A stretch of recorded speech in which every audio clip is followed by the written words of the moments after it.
ਜੇ ਦੇਖ और सुन पा रहे हैं गल ਇਹ ਵੇ ਵੀ ਇੱਕ ਪਿੰਡ ਦਾ ਮੌਲਵੀ ਸੀ ਤੇ ਉਹਨੂੰ ਕੋਈ ਜਾਣਦਾ ਨਹੀਂ ਸੀ ਨਾ ਉਹਨੂੰ ਕੋਈ ਲਿਫਟ ਕਰਾਉਂਦਾ ਸੀ ਬਸ ਲੋਕ ਆਂਦੇ ਸੀ ਤੇ ਜਨਾਬ ਨਮਾਜ਼ ਅਦਾ ਕਰਕੇ ਤੇ ਵਾਪਸ ਚਲੇ ਜਾਂਦੇ ਸੀ ਜਿਹੜੀਆਂ ਨਾਲ ਦੀਆਂ ਮਸਾਜਿਦ ਸਨ ਉਹਨਾਂ ਦੇ ਵੀ ਜਿਹੜੇ ਉਲਮਾ ਸਨ ਜਾਂ ਜਿਹੜੇ ਮੌਲਵੀ ਹਜ਼ਰਤ ਸਨ ਉਹ ਵੀ ਉਹਨੂੰ ਕੋਈ ਲਿਫਟ ਨਾ ਕਰਾਣ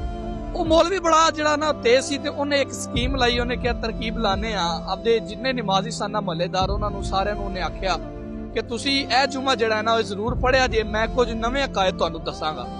ਉਹ ਲੋਕ ਜਿਹੜੇ ਨਾ ਇੱਕ ਜੁਸਤਜੂ ਨਾਲ ਇੱਕ ਤਜੱਸੁਸ ਨਾਲ ਜਿਹੜਾ ਨਾ ਉਹ ਜੁਮਾ ਪੜਨ ਵਾਸਤੇ ਜਦੋਂ ਮਸਜਿਦ ਚ ਗਏ ਤੇ ਮੌਲਵੀ ਸਾਹਿਬ ਨੇ ਮਿੰਬਰ ਲੱਗਾ ਹੋਇਆ ਤੇ ਮੌਲਵੀ ਸਾਹਿਬ ਨੇ ਖਿਤਾਬ ਕੀਤਾ ਖਿਤਾਬ ਚ ਕਿਹਾ ਕਿ ਲੋਗੋ ਅੱਜ ਮੇਰੀ ਗੱਲ ਸੁਣ ਲਵੋ 1400 ਸਾਲ ਹੋ ਗਏ ਨੇ ਤੁਹਾਨੂੰ ਜਿਹੜੇ ਮੌਲਵੀ ਹਜ਼ਰਤ ਨੇ ਉਹ ਦੱਸਦੇ ਰਹੇ ਨੇ ਕਿ ਜਿਹੜਾ ਖੋਤਾ ਹੈ ਗਧਾ ਹੈ ਉਹ ਹਰਾਮ ਹੈ ਲੇਕਿਨ ਅੱਜ ਮੈਂ ਐਲਾਨ ਕਰਨਾ ਕਿ ਜਿਹੜਾ ਨਾ ਖੋਤਾ ਉਹ ਹਲਾਲ ਜਾਨਵਰ ਹੈ ਗਧਾ ਹਲਾਲ ਜਾਨਵਰ ਹੈ ਜਦੋਂ ਇੰਨੀ ਗੱਲ ਮੌਲਵੀ ਸਾਹਿਬ ਨੇ ਕੀਤੀ ਤੇ ਜੁਮਾ ਹੁਣ ਖਤਮ ਹੋਇਆ ਲੋਕ ਘਰੋਂ ਘਰੀ ਹੋ ਗਏ तो 5-10 ਬੰਦੇ ਜਿਹੜੇ ਕਮੇਟੀ ਵਾਲੇ ਸਨ ਉਹਨਾਂ ਦਾ ਵਫਦ ਜਿਹੜਾ ਸੀ ਨਾ ਉਹ ਮੌਲਵੀ ਸਾਹਿਬ ਦਾ ਬੂਹਾ ਖੜਕਾਇਆ ਨਾ ਕਿਹਾ ਹਜ਼ਰਤ ਤੁਸੀਂ ਇਹ ਗੱਲ ਕੀਤੀ ਕਿ ਖੋਤਾ ਹਲਾਲ ਹੈ ਉਹਨੇ ਕਿਹਾ ਜੀ ਬਿਲਕੁਲ ਕੀਤੀ ਹੈ ਤੇ ਇਹਦੀਆਂ ਦਲਾਇਲ ਕੀ ਨੇ ਉਹਨਾਂ ਕਿਹਾ ਜੀ ਮੈਂ ਕੁਰਾਨ ਹਦੀਸ ਤੇ ਕੁਰਾਨ ਸੁਨਨਤ ਦੇ ਮੁਤਾਬਕ ਇਹਨੂੰ ਮੈਂ ਜਿਹੜਾ ਨਾ ਜੀ ਉਹ ਆਪਦੀ ਗੱਲ ਦੇ ਉੱਤੇ ਪਾਰਾ ਦਿਆਂਗਾ ਤੇ ਤੁਸੀਂ ਇੰਜ ਕਰੋ ਕਿ ਤੁਸੀਂ ਅਗਲੇ ਜੁਮੇ ਨਾਲ ਸਾਰੇ ਪਿੰਡ ਵਾਲੇ ਇਕੱਠੇ ਹੋ ਕੇ ਤੇ ਜਿਹੜੇ ਮੌਲਵੀ ਨੂੰ ਇਖਤਲਾਫ ਹੈ ਉਹ ਮੇਰੇ ਨਾਲ ਆ ਕੇ ਬਈ ਮੁਨਾਜ਼ਰਾ ਕਰ ਲੈਣ ਉਹਨਾਂ ਕਿਹਾ ਚਲੋ ਠੀਕ ਹੈ पंजियां पिंडां च गल जिहड़ी है ना मशहूर हो गई भी फलां पिंड दे मौलवी ने कहा कि जिहड़ा ना खोता है वो हलाल है गधा हलाल जानवर है तुसीं खा सकदे हो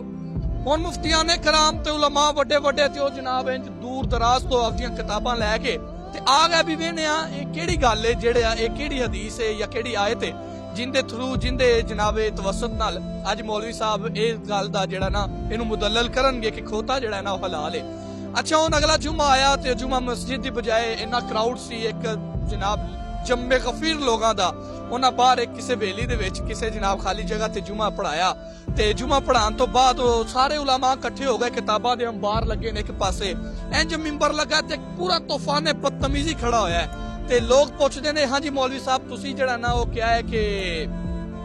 खोता हलाल जानवर है इंदी की दलील है ये की सबूत है तुहाडे वास्ते सारे उलमा इकट्ठे हो गए उन्हें कहा गल ये आ के हुण मेरे सामने कोई 2-4 हज़ार बंदा बैठा होया है ते उलमा भी मेरे सामने कोई 50 तो 60 बैठे हुए ने ते गल ये आ के बेलियो मैनू कोई ना जानदा नहीं सी ते और कोई मशहूर होने दा मेरे कोल तरीका नहीं सी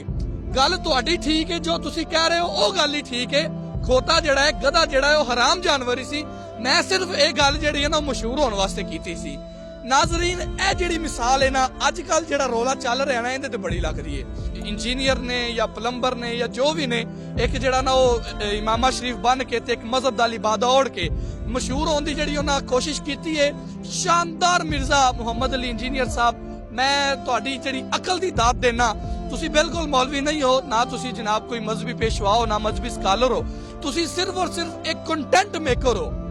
ते कंटेंट मेकर तुसी दुआई दे हो आए हाय हाय हाय क्या शानदार शोहरत हासिल कीती है इहदे नाल ही मैनू इजाजत दिओ ते हकीकत नू पहचानो ते मजीद इहो जिहियां वीडियो लैके तुहाडी खिदमत दे विच हाज़र हुंदा रहांगा इहदे वास्ते जरूरी कि doctor Waqas Ahmad Khan Facebook page दे नाल जुड़े रहो लाइक करो शेयर करो और अपनी कीमती राय कमेंट सैक्शन विच लाजमी दिओ ते मैनू यासीन दुरानी नू इजाजत दिओ इंशाअल्लाह फिर मुलाकात हुंदी है। अस्सलाम वालेकुम।